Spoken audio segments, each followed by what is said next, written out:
Hello बच्चों, तो आप प्रश्न को देखते हैं। एक गोलाकार गुब्बारे में हवा भरने पर उसकी त्रिज्या 7 सेंटीमीटर से 14 सेंटीमीटर हो जाती है। उन दोनों स्थितियों में गुब्बारे के पृष्ठ क्षेत्रफलों का अनुपात हमें ज्ञात करना है। तो दिए गए प्रश्न की मुख्य अवधारणा की बात करें तो बच्चों यहाँ पर हम देखेंगे गोले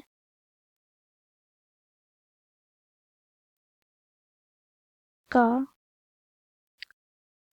पृष्ठीय क्षेत्रफल ज्ञात करने का सूत्र क्या होता है?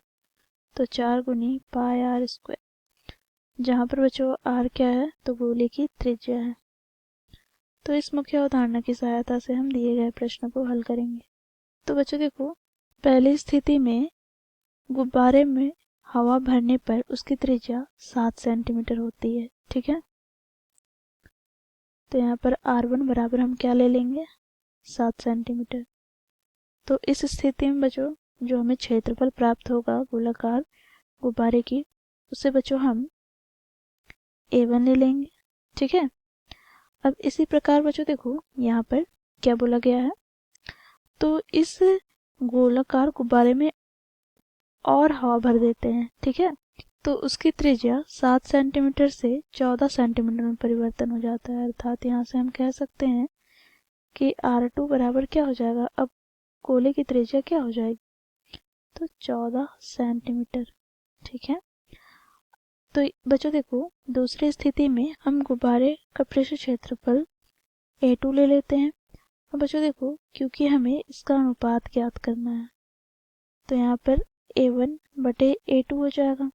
तो पहली स्थिति में गुब्बारे का पृष्ठ क्षेत्रफल क्या हो जाएगा? 4 पाई R1 का स्क्वायर। और दूसरी स्थिति में क्या होगा? तो 4 पाई R2 का स्क्वायर। बच्चों देखो यहाँ पर 4 पाई से 4 पाई कट जाएगा। बच्चों यहाँ पर R1 क्या दिया गया है? तो 7 का स्क्वायर बटे में R2 क्या दिया गया है? तो 14 का स्क्वायर। तो यहाँ से बच्चों देखो 7 गुना 7 बटे में 14 गुना 14, तो हम 7 से विभाजित करते हैं, तो 7 दूनी 14, 7 दूनी 14। तो ये हमें क्या प्राप्त हो जाता है? 1/4। अर्थात बच्चों यहाँ से हमें अनुपात क्या प्राप्त हो गया? तो यहाँ से हम लिखेंगे दोनों गुब्बारों का अनुपात अर्थात A1 अनुपात A2 हमें प्राप्त हो गया 1:4।